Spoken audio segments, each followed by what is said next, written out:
Hello everyone.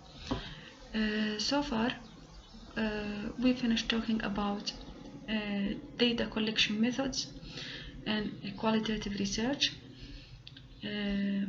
We talked about mainly interviews and observation. Also we talked about recording of data and qualitative research. How we can record data either by writing or by using mechanical devices such as audio tape and video tape. Now we are done with the data collection, or as we mentioned previously and throughout the lectures, that we can do analysis of the data while we are collecting data in qualitative research. In this lecture, we will discuss the process of thematic analysis, which is one of the most common forms of data analysis and qualitative research. From its name, the researcher strives to build themes or to generate themes from the data that has been collected from the field. We will talk about how you can do this process or the process of thematic analysis step by step in this lecture.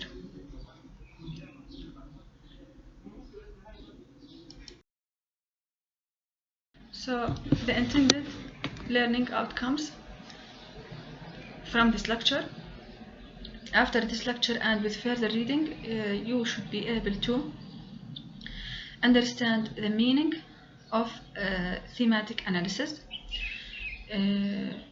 describe the steps for conducting thematic analysis, and it will be abbreviated as TA, understand definitions of codes, what is the meaning of code in the process of thematic analysis, and what are the themes that are finally produced throughout this process, and determine types of coding used in thematic analysis. So there are several types of coding that can be used in thematic analysis and qualitative research.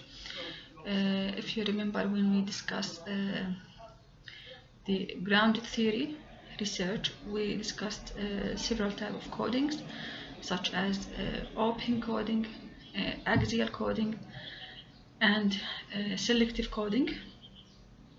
In this lecture, we will be able to identify other types of coding that can be used in qualitative research.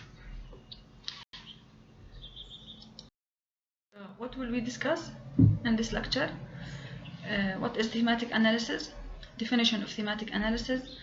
Brown and Clark's 6-phase framework for doing a thematic analysis. So this is one of the most popular frameworks that are used in thematic analysis process. We will discuss this framework in this lecture, and we will be able to identify the steps of thematic analysis and qualitative research. Before we start talking about thematic analysis, there is an important step or stage that needs to be done before starting analysis of the collected data, which is transcribing the data. So given that audio or video data are commonly collected in qualitative research, qualitative researchers generally allocate time to transcribing the data in preparation for further analysis. In the case of thematic analysis, or let's say in the literature, there are several types of transcripts. However, for thematic analysis, verbatim transcripts are quite common. What is the meaning of verbatim transcripts? It is transcripts that aim to capture every utterance, every word from the participant, and serve as an accurate record of the conversation. So it's an important step. This step can be done by a professional transcriptionist, or can be done by the researcher him or herself.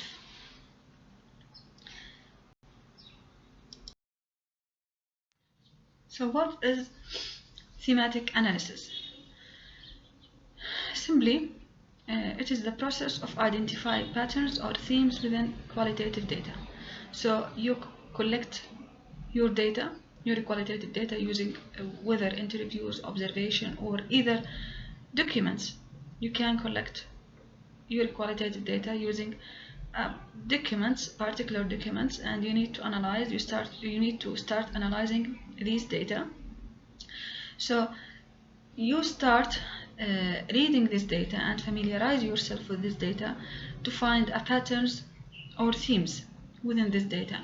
This is the main essence of thematic analysis and qualitative research. You need to read your data, reread this data, immerse yourself in this data, and to find particular patterns, or let's say themes, within this qualitative data set.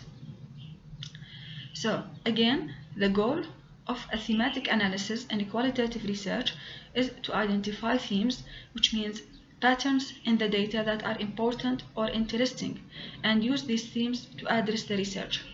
So you have a particular research questions in your research. You developed your interview guide or interview schedule based on these from the literature, and to answer your research questions. Okay, and you collect the data.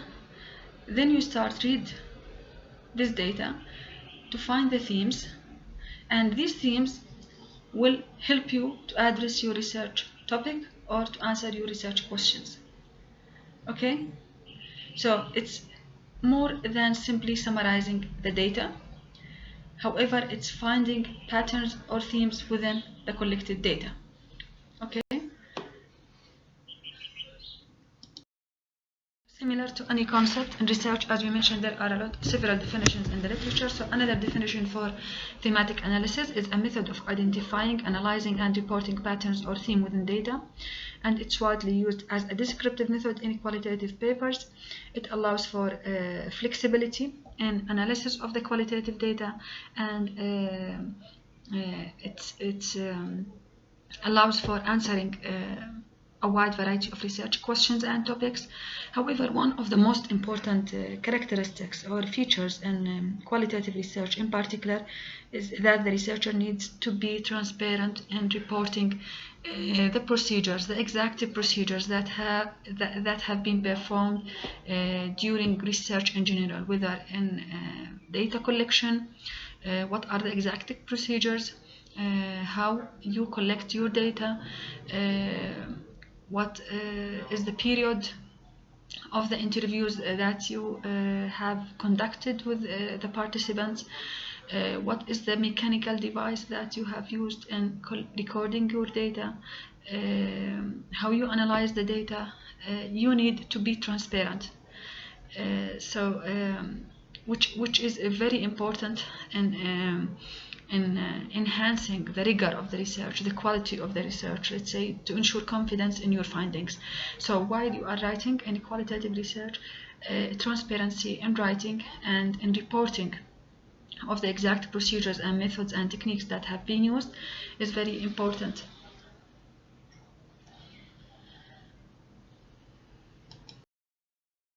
So as we mentioned, thematic analysis is the most common form of analysis in qualitative research. It focuses on pinpointing, examining, and recording patterns or themes within the data. What is the meaning of theme or themes? Themes are patterns across data sets that are important to the description of a phenomenon and are associated to a specific research question, as we mentioned. The themes become the categories for analysis, as we will see later on. Thematic analysis is performed through the process of coding.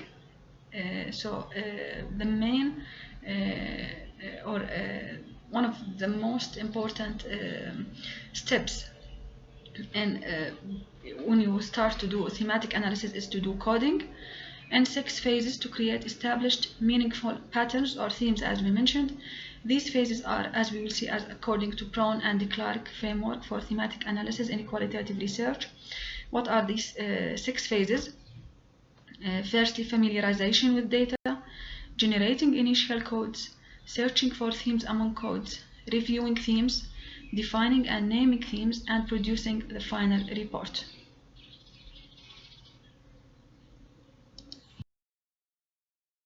As theme is an important element in thematic analysis, and the thematic analysis strives to produce or generate themes in qualitative research, we need to understand what is the definition of theme.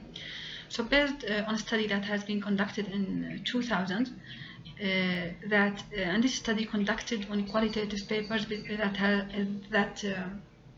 had been published between 1979 and 1998, 40% of the papers had used the word theme in their studies. According to them, no specific definition of theme was found in the aforementioned papers. However, several definitions of the word theme exist in different sources are as follows. For example, Brink and Wood in 1997 defined theme as or the term theme is used for describing the fact that the data are grouped around a main issue. Another definition, theme is a structural meaningful unit of data which is necessary for providing qualitative findings. Another definition also, it's a recurrent and systematic occurrence which appears in the qualitative data analysis.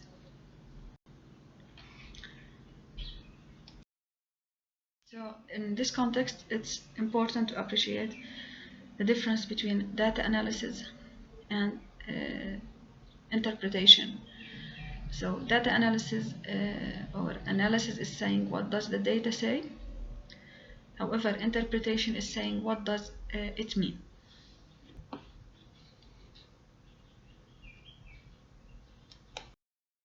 Now we will start with the process of thematic analysis according to Brown and Clark's 6-phase framework. This framework is one of the most popular frameworks that has been used in the literature. It consists of 6 steps, as you can see in the figure. Step 1 is familiarization of data. Step 2, initial coding. Step 3, generating themes. Step 4, validity and reliability of themes. Step 5, defining and naming themes. Step 6, interpretation and reporting. You will see in different textbooks or different papers this framework that has been used, but maybe with some slight different names for each step, but it still has the same details that we will discuss in this lecture.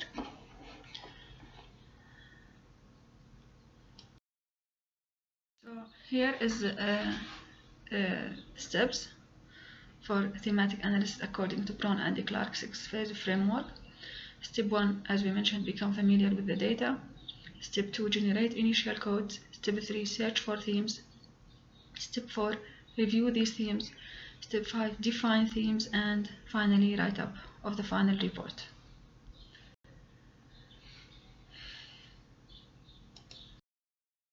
So we will start with the first step, which is become familiar with the data. So you already collected your data. The first step in any qualitative analysis is reading and rereading the transcripts. So you collect your data, you record your data using, let's say, audio tape, then you write the transcript from the audio tape, then you have transcripts of many interviews. Let's say you conducted, let's say, for example, 10 or 15 interviews. So you have the recording of these interviews, then you transcribe these interviews and you produce a transcription for these interviews. The first step and the very first step and important step in, to analyze the data that you have collected is to start read and reread these transcripts. you need this reading and rereading makes the researcher more familiar with this data. Researcher need to immerse himself or herself in the data to be able to proceed into the next step in the analysis, on the thematic analysis process, in order to produce themes and final report in the end of the analysis process. So you need to conduct an initial read through the transcripts and or notes from participant observation documents and so on. Whatever the type of data that you have collected through, for example, interviews, focus group discussions, observation, documents as well. So you need to have an initial read through these transcripts. And you should be very familiar with your entire body of data or data corpus, which means all the interviews that you have performed. So you need to be familiar with all of these data, as we mentioned. Now we come to the concept of immersion that we have mentioned, and which is maybe similar to the concept of immersion that we have mentioned when we discussed ethnographic research. So by reading and rereading your data, researchers must immerse themselves with the data to familiarize themselves with the depth and the breadth of the content. So it's important. Reading, rereading, immersion in this data is an essential step in familiarizing with the data in qualitative research. Okay. At this stage, it is useful to make notes and jot down early impressions. So you can use also, the researcher can write some notes while he or she is reading to familiarize himself or herself with this data. So firstly, you need to familiarize yourself with the data. What is this data about? What are the perception of the participants? So you need to start your analysis by doing this, and not to skip this step that will affect the validity of your analysis later on.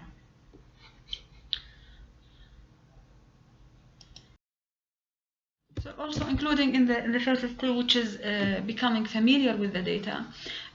Once you have a transcription for your interviews, these interview transcripts should have margins on the left and right sides of the text for coding, particularly when using hand coding techniques. This is one way you can use. There are several ways in the literature, but this is one suggested way, that you have margins on the left and right side of the text of the transcripts. You can use these spaces or margins for coding. Participant observation protocols typically include a left column for descriptive notes and a right column for reflective notes, used together in the analysis, often to bolster or triangulate findings from the interview data. So using all of these techniques, the researcher can familiarize himself or herself with the data that has been collected.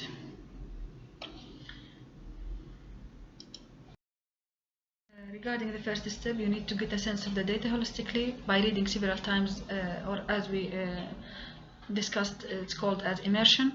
You need to classify and categorize repeatedly, allowing for deeper immersion. You need to write notes in the margins, which is called as memoing process, and preliminary classification schemes emerge, categorize raw data into groupings, which is called as chunking.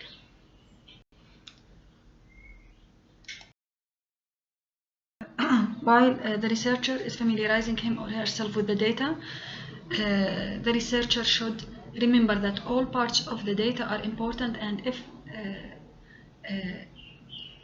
the researcher selects to focus or to concentrate on some parts, he or she may ignore other important parts, other significant parts in the data.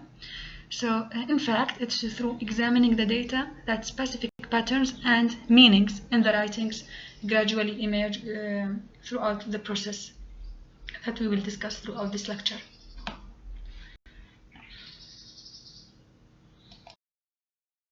So, in this slide, you can see an example on rough notes made on interviews transcripts. So, what is the research focus? Research focus or research question: what are students' perceptions of feedback? Okay, so the researcher wants to familiarize himself or herself with the data. So he starts, let's say, reading and rereading this data to immerse himself in this data, to familiarize himself or herself with the data, and taking some notes regarding this interview transcripts that will be helpful later on through the analysis process. So this is an example of rough notes that had been made by the researcher on the interview transcripts. So you can see the students do seem to think that feedback is important, but do not always find it useful. This is all what the researcher finds when he or she reads the transcripts.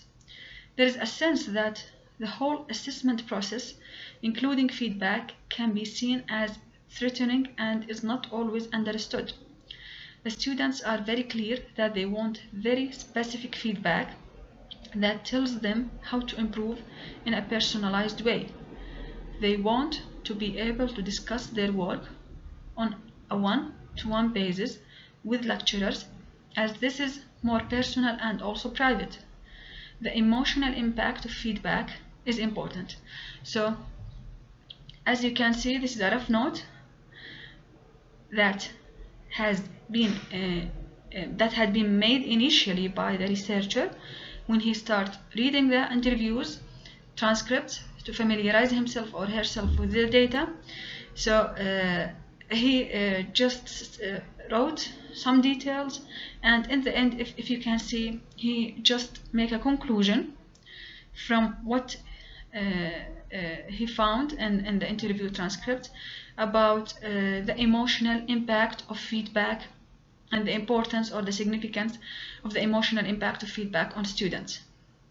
Okay, so and if you can see that this conclusion is mainly related to the research question or the research focus that we have mentioned in the previous or previously, which is what are students' perceptions of feedback.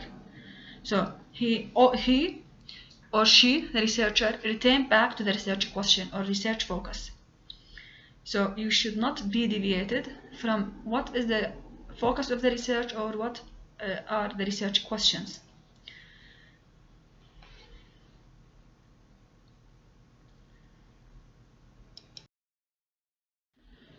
So the second step in Brown and Clark 6-phase framework for thematic analysis in qualitative research is generate initial code.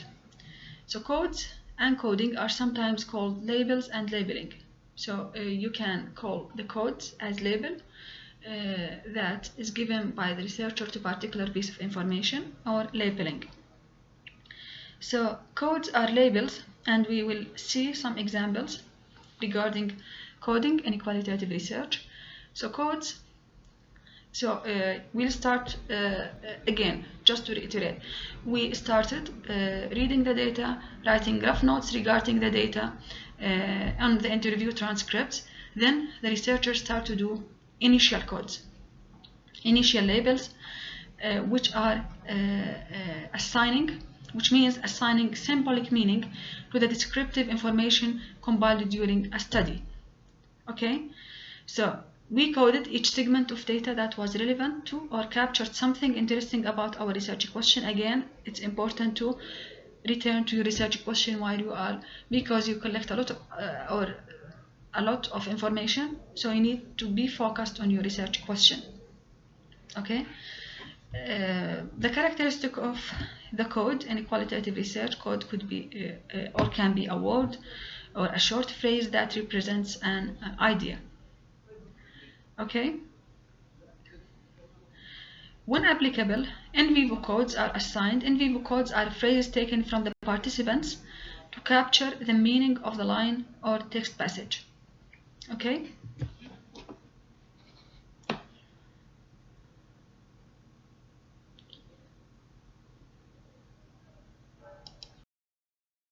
So what is the importance of coding in qualitative research? Coding allows the researcher to simplify and focus on specific characteristics of the data, and the researchers will move from unstructured data to the development of ideas about what is going on in the data. So coding is an important process that helps the researchers in structuring of the data, structuring of the messy data that they have collected in their research studies.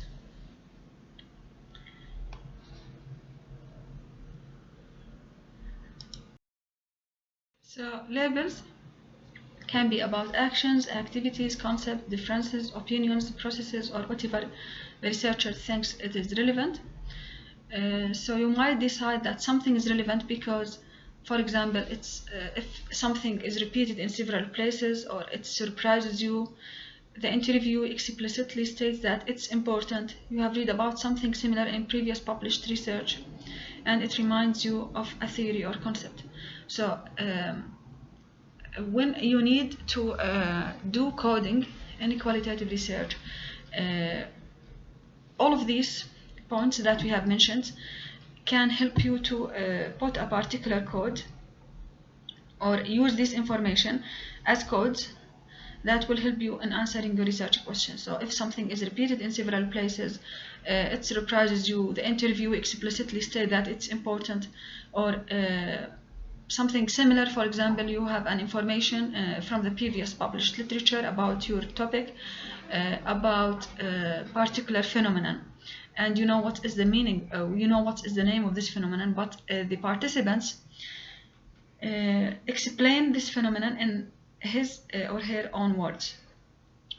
So when you hear what the participant says about this, but for example he or she did not mention the name of the phenomenon as it appears in the literature, so this can remind you of this phenomenon and you use the name of the phenomenon in your analysis.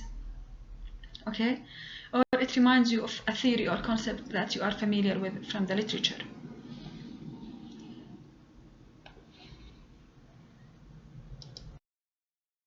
There are several types of coding. We can use, for example, structural coding, or what we call as index coding, descriptive coding, or process coding. Structural coding is the coding based on questions, for example, research questions, interview guide questions, and or topics of research. Descriptive coding, coding of the basic topics of chunks of data, often by using a noun, and process coding using gerunds, which means it's like a process, just describing the code as a process to code action in the data, and this type of coding frequently used in grounded theory.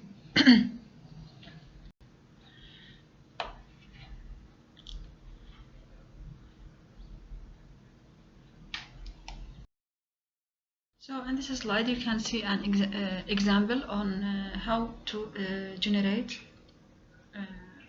or produce codes in qualitative research. So from your reading, from the interview transcripts, you can start write coding. So about particular text or particular information that you read in the interview transcript. For example, codes could be help to learn what you are doing wrong, unable to judge whether question has been answered, unable to judge whether question interpreted properly, improving grade, improving structure. So these codes come from the interview transcript, And later on, when we continue talking about the following steps in thematic analysis, you can see that all of these codes can be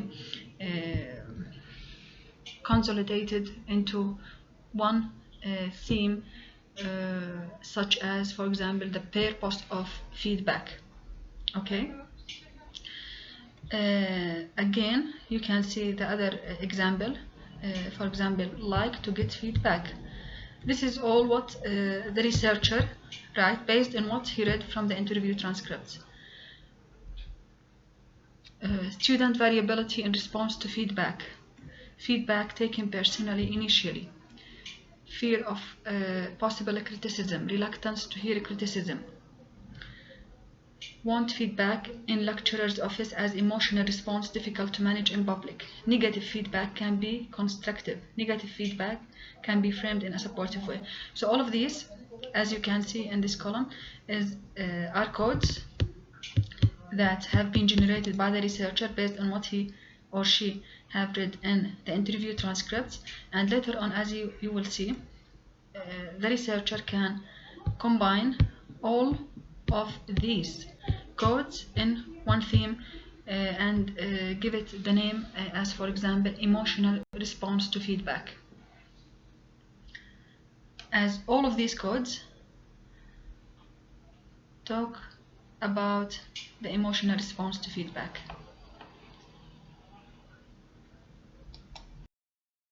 This is another example on how to do codes. So this study is this process is the thematic analysis for an interview with a family member who had witnessed abusive situations between two relatives.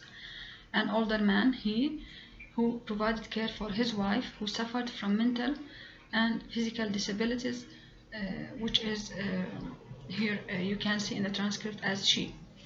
So this is the interview transcript, and in the second column you can see the initial notes, then the codes and themes. So this is the process that you will need to follow while you're doing your thematic analysis. You start with the interview transcript. This is what you can see in, for example, let's take one example. In the interview transcript, the participant said she doesn't get the care she wants. Then she gets walked up, screaming, kicking, making a scene. So the initial notes after the researcher reads the interview transcript was that she gets agitated and makes a scene, simply. So the code that has been given by the researcher for this note was wife's role in the abusive situation.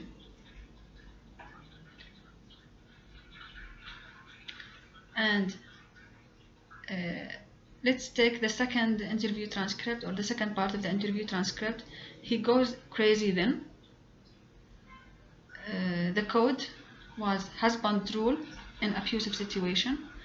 And the last one was, after these episodes, I think is when I have seen the bruises. The code that has been given to this part of interview transcript was evidence of abuse. So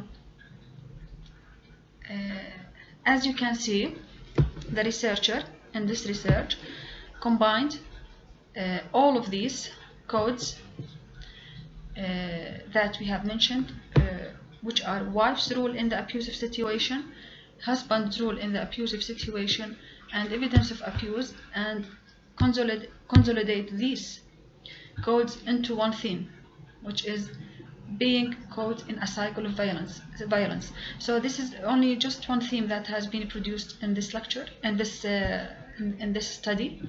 So there you can produce many themes from the data that you have collected. This is only one theme, only one theme that has been produced from the data that has been collected in this research. So the researcher combine or consolidate all of these codes into one theme, which is being caught in a cycle of violence. Okay.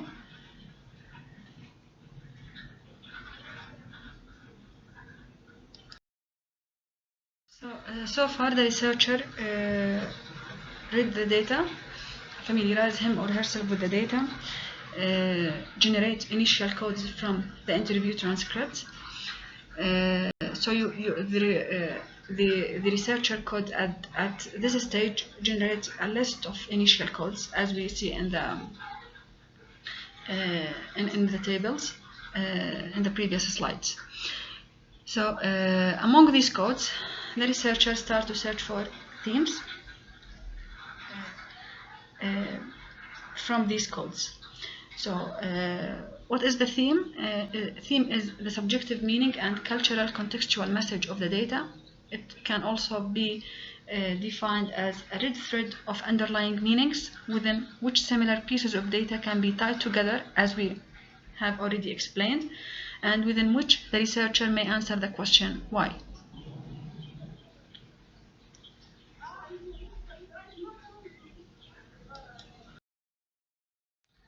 So as we mentioned, the researcher examined the codes. Some of them clearly fitted together into one initial theme, and the themes that are produced at this stage are considered preliminary. That can be refined later on in the analysis process. The themes are sought from the codes, the initial codes that have been generated whenever the initial codes are formed. For this purpose, the researcher should know the codes. You may have a long list of different codes. You can gradually bring similar codes under a set. You can give a name to each set and write a concise explanation for that name separately. This is simply how you can search for themes and generate these initial themes in this step. Then try to organize the code sets meaningfully. Some codes form theme, some others are sub-themes, and some are codes that do not belong to a theme yet, and they are necessary to be written temporarily to later determining the themes they belong to, or it may be necessary to extract a theme from them at this stage.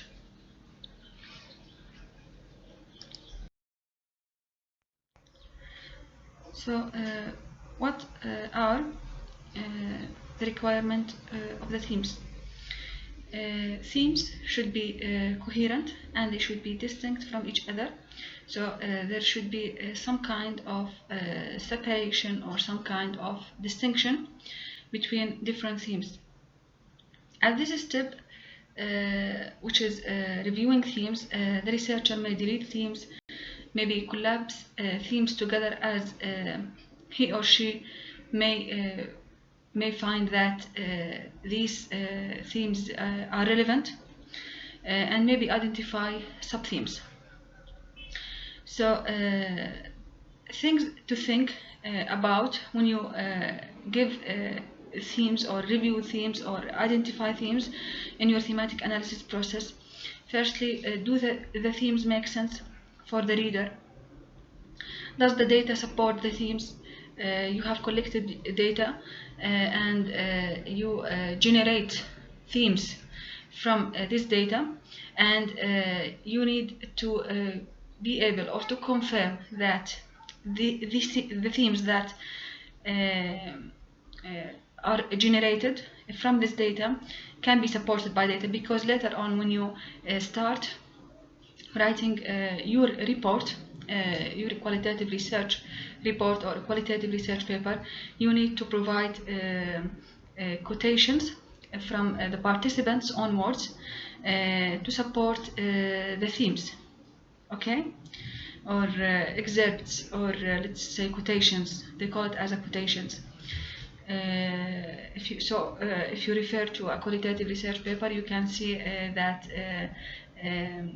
finally in the thematic analysis process, the researcher generates some themes, several themes, and the researcher needs to provide quotations from the data itself, from the participants onwards, that support these themes. Are there themes within themes, which is called sub-themes? You can also identify sub-themes from the themes. Are there other themes within the data? So you need to provide or to be able to be aware of all of these points while you are generating themes in a thematic analysis process.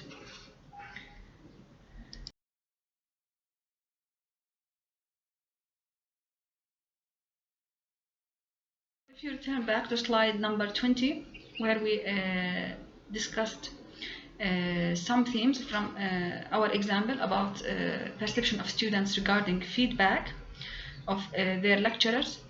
If you remember, we generate a theme is called as emotional response to feedback, and this theme includes several codes from the data. So we have several codes from the data. From these codes we generate a single theme that represents all of these codes. However, upon reviewing all of these codes, the researcher found that from these codes we can generate a sub-theme from the general theme, which is emotional response to feedback, which is called as feedback as potentially threatening. Okay, and we will see that the details of this in the next slide. At this stage we're still reviewing the themes that we generated from our collected data. So for example, if you remember in slide number 20, we talked that we generated from the data a general theme. It's called emotional response to feedback. Upon reviewing this theme and reading the codes that are related to this theme, the researcher decided to generate sub-theme, as he or she found that there are several codes that can be placed under one category, and he or she called this as a sub-theme and give the name as feedback as potentially threatening. And this include don't want to get feedback if haven't done well, reluctance to hear criticism, fear of possible criticism, feedback taken personally initially, feedback has an emotional impact, want feedback in lecturer office as emotional response difficult to manage in the public, and negative feedback can be framed in a supportive way. The researcher, as we mentioned, found that all of these codes can be placed under one sub-theme, and this sub-theme is discussing feedback as potentially threatening. Okay, so this is how we can generate theme. Then we review these themes, and if we can generate themes, sub-themes from these general themes, you need to do that in a thematic analysis process. So, and we're still in step 4, which is reviewing themes. At the end of this phase, researchers have now a good idea of the different themes, how they fit together, and the overall story that tell about the data.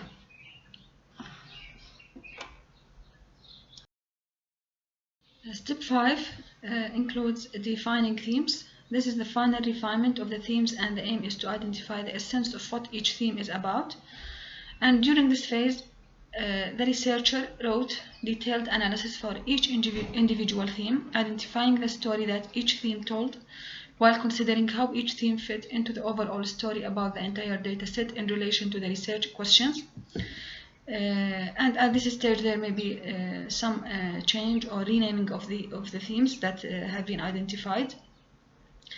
There are particular characteristics for the themes names, such as they need to be punchy and immediately give the reader a sense of what the theme is about. You need to follow, this is just practical steps that you need to follow while you are doing your qualitative research analysis and renaming your themes. You should give a clear, punchy name, and a name that makes sense about the content of that theme. Also, at this stage, the researcher may consult outside experts to determine whether the themes identified are sufficiently clear and comprehensive. The process of peer debriefing with someone who knows a great deal about the area of the inquiry and the method of thematic analysis will help expose the researcher to aspects of the research that might otherwise remain unspoken. So when you finish your themes, you give your themes particular names, then you can do what we call a peer debriefing by giving your analysis results to a researcher who may be expert in your field, or he is expert as well in let's say thematic analysis process. He's a experienced qualitative researcher. This will help exposing will help expose the researcher to aspects of the research that might otherwise remain unspoken or unclear for the researcher.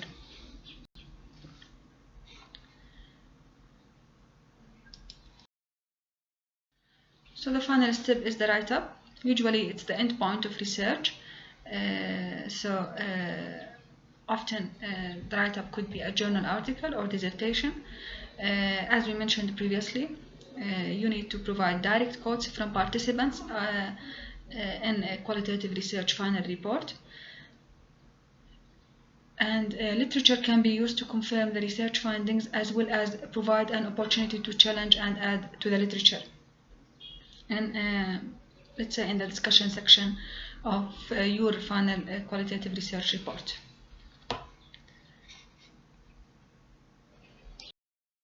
So we return back to the process of member checking. Many authors recommend submitting the analysis to participants for their feedback through the process of member checking or participant validation.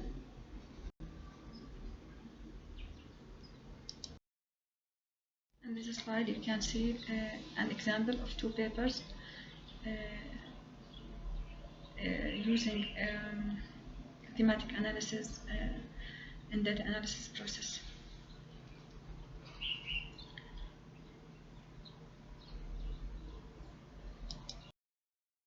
Here are the references that have been used in this lecture.